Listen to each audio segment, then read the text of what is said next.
আপনারা সবাই অবগত আছেন যে গত 7ই জানুয়ারি 2026 তারিখ আনুমানিক রাত 8:30 দিকে রাজধানীর পশ্চিম তেজতুরি পাড়াস্থ হোটেল সুপারস্টারের পাশের গলিতে অজ্ঞাতনামা দুর্বৃত্ত উপস্থিত বাংলাদেশ জাতীয়তাবাদী স্বেচ্ছাসেবক দলের ঢাকা মহানগর উত্তরের সাধারণ সম্পাদক মোহাম্মদ আজিজুর রহমান ওরফে মুসাব্বির ও সুফিয়ান মাসুদ কে হত্যার উদ্দেশ্যে গুলি করে।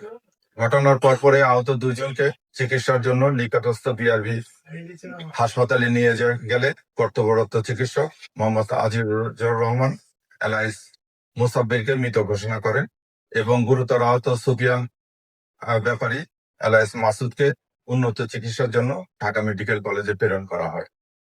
উল্লেখ্য যে ঘটনায় নিহতের স্ত্রী বাদী হয়ে অজ্ঞাতনামা 4-5 জনকে আসামি করে তেজগাঁ থানায় 8 তারিখে একটা মামলা দায়ের করে।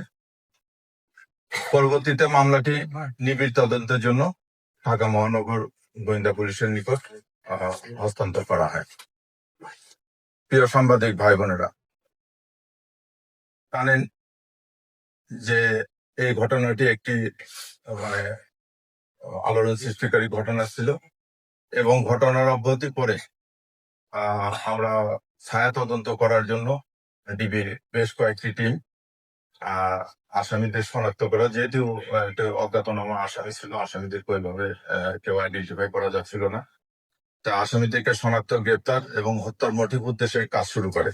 এরই ধারাবাহিকতায় গোয়েন্দা পুলিশের কয়েকটি টিম ঘটনাস্থলে উপস্থিত হয়ে ঘটনাস্থলের আশেপাশে সিসি ফুটেজ ক্যামেরা সংগ্রহ করে ঘটনাস্থলের আশেপাশে উপস্থিত ব্যক্তিদের প্রাথমিক জিজ্ঞাসাবাদ করে, সোশ্যাল মিডিয়া ও অন্যান্য ওপেন সোর্স হইতে তথ্যপত্র সংগ্রহ করে সেগুলো যাচাই বাছাই করা হয় এবং এই যাচাই বাছাইয়ের এক পর্যায়ে আসামিদের আমরা মোটামুটি শনাক্ত করতে সক্ষম হই এবং শনাক্তকৃত আসামিদেরকে গ্রেপ্তারের উদ্দেশ্যে বাংলাদেশের বিভিন্ন জায়গায়, যথা ঢাকা, মানিকগঞ্জ, গাজীপুর, ময়মনসিংহ, নেত্রকোনা, ভৈরব, তারপরে কিশোরগঞ্জ সহ অন্যান্য এলাকায় ব্যাপক অভিযান পরিচালনা করা হয়।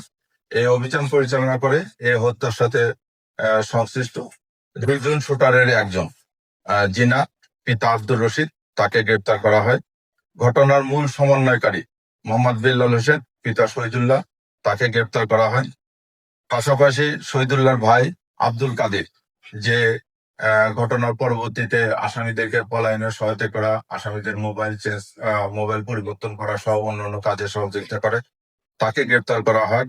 এবং ঘটনার আগে এই ঘটনা যে সংঘটিত করবে এ ব্যাপারে অপরাধীরা একটা রেকি করেছিল। এই রেকিতে সহায়তা করার জন্য মোহাম্মদ রিয়াজ নামে একজনকে আমরা গ্রেপ্তার করি।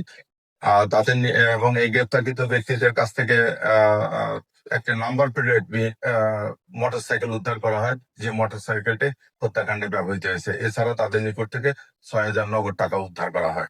আমরা আসামিদেরকে জিজ্ঞাসাবাদ করছি। আসামিরা জিজ্ঞাসাবাদে প্রাথমিক তদন্তে এবং আসামিরা জিজ্ঞাসাবাদে তারা এই ঘটনার সাথে সংশ্লিষ্ট আছে বলে তারা জানিয়েছে। আমরা এখন তাদেরকে নিয়ে আসছি, আমরা টোটাল ঘটনাটা তদন্ত করতেছি। এই পর্যন্তই এই হত্যা এখন পর্যন্ত।